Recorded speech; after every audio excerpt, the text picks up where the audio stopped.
Hello friends, central government guarantee ఉన్న post ఆఫీస్లో term deposit, దీన్నే ఫిక్స్డ్ డిపాజిట్ అంటాం కదా మనం జనరల్గా.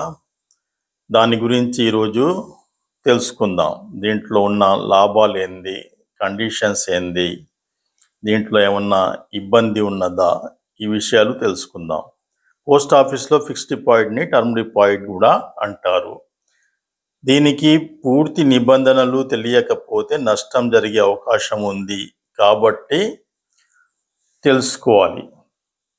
మొదట మనం పోస్ట్ ఆఫీస్లో ఉన్న 4 రకాల టర్మ్ డిపాజిట్ మరియు వడ్డీ రేట్ తెలుసుకుందాం. 1 సంవత్సరం టర్మ్ డిపాజిట్ పై వడ్డీ రేటు 6.9% పర్ యానం, సంవత్సరానికి 6.9% అన్నమాట. 2 సంవత్సరాల టర్మ్ డిపాజిట్ పై వడ్డీ రేటు 7% పర్ యానం.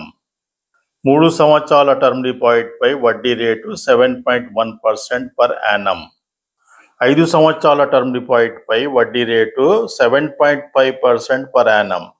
అయితే త్రైమాసిక చక్రవడ్డీ, ప్రతి 3 నెలలకు ఒకసారి వడ్డీని మూలధనంలో కలిపి లెక్కించే చక్రవడ్డీ ఉంటుంది. దీంట్లో ప్రిన్సిపల్లో యాడ్ చేస్తారు. 3 monthsకి ఒకసారి వడ్డీపై మళ్ళీ వడ్డీ వేస్తారన్నమాట.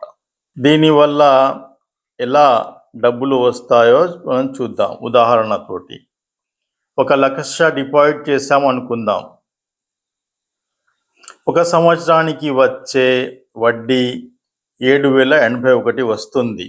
కానీ 600-900 రావాలి. కానీ త్రైమాసిక చక్రవడ్డీ కలపటం వల్ల పెరుగుతుంది 6.9% కాబట్టి. 2 సంవత్సరాల టర్మ్ డిపాజిట్ పై వచ్చే వడ్డీ 7,186, 7% కాబట్టి 7,000 రావాలి. కానీ త్రైమాసిక చక్రవడ్డీ కలపటం వల్ల పెరుగుతుంది. 3 సంవత్సరాల టర్మ్ డిపాజిట్ పై వచ్చే వడ్డీ 7,291, 7.1% కాబట్టి 7,100 రావాలి. కానీ త్రైమాసిక చక్రవడ్డీ కలపటం వల్ల పెరుగుతుంది. 5 సంవత్సరాల టర్మ్ డిపాజిట్ పై వచ్చే వడ్డీ 7,714 రూపాయలు వస్తాయి. 7.5% కాబట్టి 7,500 రావాలి. కానీ త్రైమాసిక చక్రవడ్డీ కలపటం వల్ల పెరుగుతుంది. ఈ డిపాజిట్లలో ప్రతి సంవత్సరం వచ్చే వడ్డీని సంవత్సరం పూర్తి కాగానే ఇచ్చేస్తారు. 1 సంవత్సరం, 2 సంవత్సరాలు, 3 సంవత్సరాల డిపాజిట్లలో 6 నెలల వరకు డబ్బులు అవసరమైతే మధ్యలో తీసుకునే అవకాశం ఉండదు. 6 నెలల ముందు డబ్బులు కావాలంటే ఇవ్వరు, ఒక్క పైసా కూడా. 6 నెలల తర్వాత 1 సంవత్సరం లోపు డబ్బులు అవసరమై తీసుకుంటే కేవలం 4% వడ్డీ మాత్రమే కల్పిస్తారు మొత్తం డిపాజిట్ పై. సేవింగ్ అకౌంట్కు ఉండే వడ్డీ రేటు అన్నమాట. 5 సంవత్సరాల టర్మ్ డిపాజిట్ చేసినట్లయితే 4 సంవత్సరాల వరకు డబ్బులు మధ్యలో అవసరమైతే తీసుకునే అవకాశం ఉండదు. ఇది గుర్తుపెట్టుకోవాలి. 4 సంవత్సరాల వరకు ఎట్టి పరిస్థితులలో డబ్బులు వాపస్ కావాలంటే ఇవ్వరు. ఒకవేళ 4 సంవత్సరాల నుండి 5 సంవత్సరాల లోపు అవసరం ఏర్పడి డబ్బులు తీసుకున్నట్లయితే మొత్తం డిపాజిట్ పై 4% మాత్రమే వడ్డీ ఇవ్వబడుతుంది. ఇక్కడ గుర్తుపెట్టుకోవాల్సిన నోట్ ఏంటంటే, ఇక్కడ ఒక డౌట్ రావచ్చు, ప్రతి సంవత్సరం వడ్డీ తీసుకుంటాం కదా, ఎలా తగ్గిస్తారు అని. వడ్డీ తగ్గించి అసలు డబ్బులో నుండి తగ్గించి ఇస్తారు. మీ డబ్బులు ఉంటాయి కదా అక్కడ 1,00,000 రూపాయలు, దాంట్లో నుంచి తగ్గించి ఇస్తారు. ఇక్కడ ఏమైనా డౌట్ ఉంటే మీరు కామెంట్ రూపంలో తెలియజేయండి, వెంటనే సమాధానం చెప్పడం జరుగుతుంది. నష్టం రాకుండా నివారణ మార్గాలు. ఒకవేళ మీ దగ్గర 5 లక్షలు ఉంటే విడివిడిగా ఒక్కొక్క 1,00,000 డిపాజిట్ చేయండి.